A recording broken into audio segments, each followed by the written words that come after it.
Hi, I'm Ted Spalding. I'm a personal injury trial lawyer here in Georgia. I'm not here to sell you anything. In this video, I want to talk about what does an ambulance chasing attorney look like in Georgia. The phrase gets used a lot, everyday parlance here in Georgia, ambulance chasers, those sorts of things. Unfortunately, lawyers in my practice are called that a lot and oftentimes unfairly, but there are ambulance chasers, and I've seen it firsthand through talking with folks who have come across lawyers and people on behalf of lawyers trying to get it to signed up after a car wreck. And let me give you some of the examples throughout this video that I have heard over the years so you can be prepared and know that you're dealing with an actual ambulance chasing attorney versus a real personal injury trial lawyer like myself. There are good lawyers out there. I like to think I'm one of them, and there's plenty others in my profession that are doing really good work for folks. So what are the rules first? You got to know in Georgia, there's two big ones. Number one, an attorney is not allowed to directly call a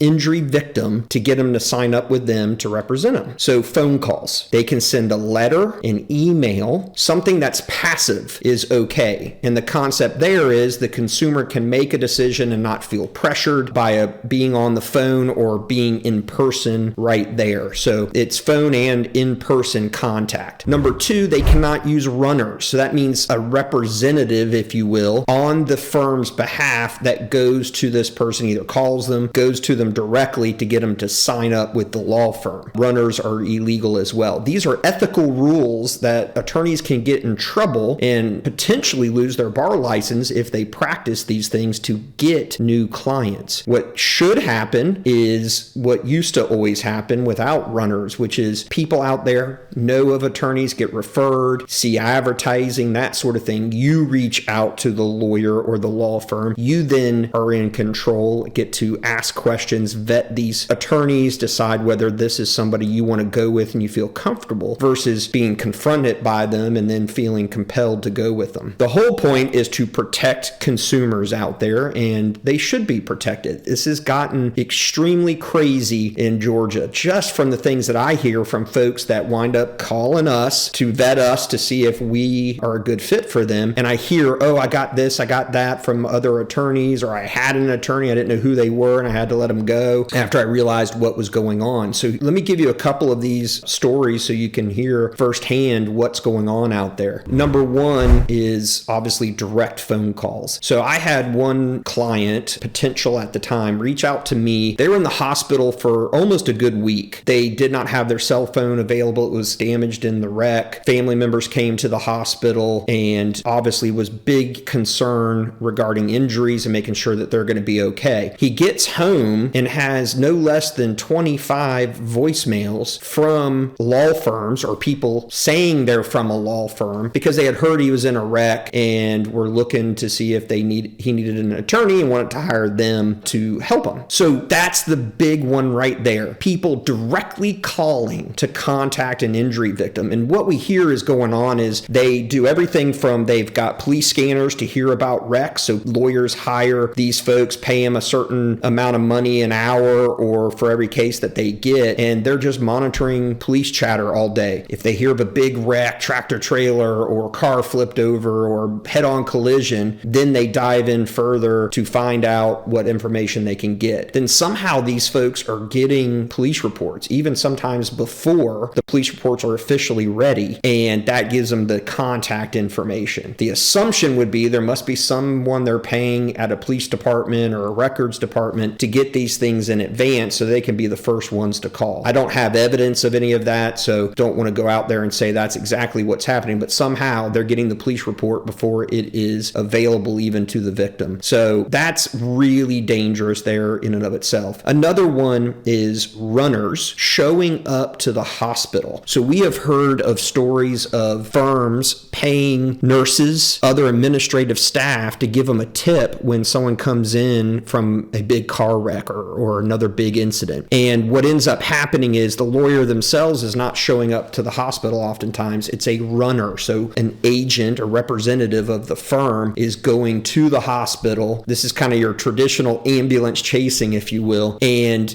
giving a card or contact information and saying, hey, reach out to us. So a good example of that, this was early in my career. I had just become an attorney helping plaintiffs, and a friend of mine, their mother was running in the neighborhood in Marietta at night, and a teenager came in drunk in a truck and didn't see her and struck her and drug her. So she went to the emergency room, big injuries. She was in bad shape. Well, within hours, I believe it was, or maybe it was the next morning, a gentleman shows up at her bedside, introduces himself and says, hey, if you need any help with medical expenses, give us a call. Doesn't say anything else, didn't say they were with a law firm, any of that. Naturally, she's like, oh, wow, yeah, I'm going to need help with how to pay the medical expenses and all of that. She calls the number, and it was a law firm. She signs up with them. Then after she gets out of the hospital and things aren't going well, she reaches out to me and says, this is what happened. And then I had just gotten through law school and learned all these ethical rules. And I'm like, oh my God, that was not appropriate. That needs to be reported to the bar. So runner showing up to the hospital, another really big concern. I had one gentleman who was in a wreck in downtown Atlanta call me a couple of days later. It was late at night. I want to say like 1, 2 o'clock, maybe even in the morning. And it was like Peachtree Street, Spring Street, one of these roads, small roads, part of downtown Atlanta. Got into a car wreck. In his vehicle, in the intersection with the other car up against it, called 911, waiting on first responders to show. It took him a little while. And here comes another vehicle, parks next to him in the middle of the intersection at 1, 2 o'clock in the morning, hops out and says, if you need an attorney, give us a call. And gives him a card. And there's another runner. I'm sure it wasn't the attorney himself, probably listening to the police scanners, and was able to go out to the actual scene within minutes of the wreck to hand him a card.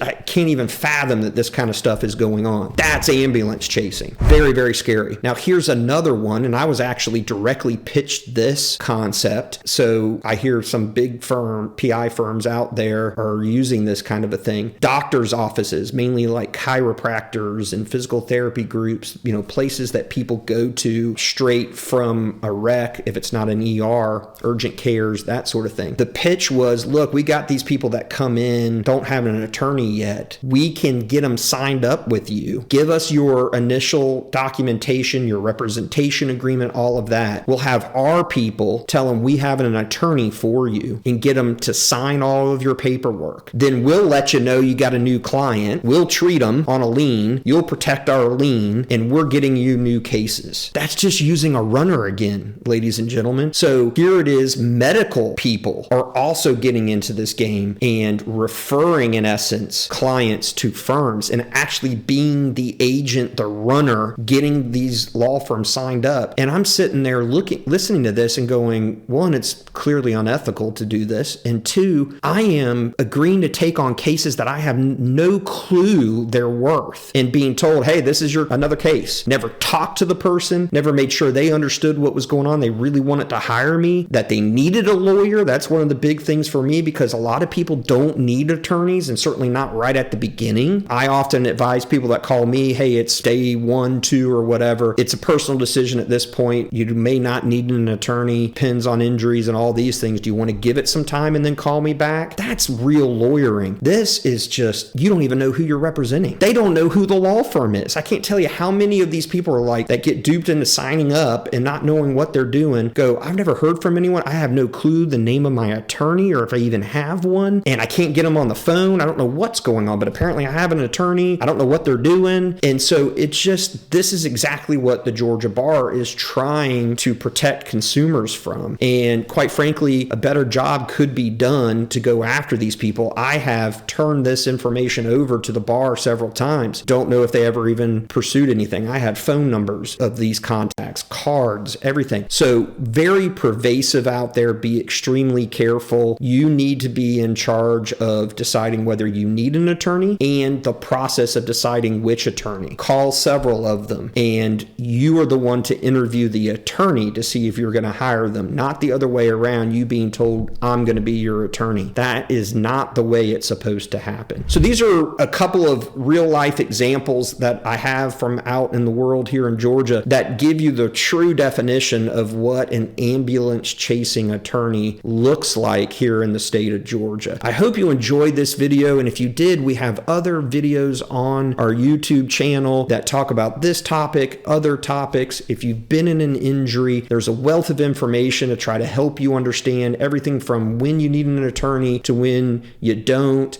to how to handle your claim, how to negotiate with adjusters, all of those sorts of things to try to help folks. And of course, we're also here if you ever do end up needing us. Thank you so much for watching this video.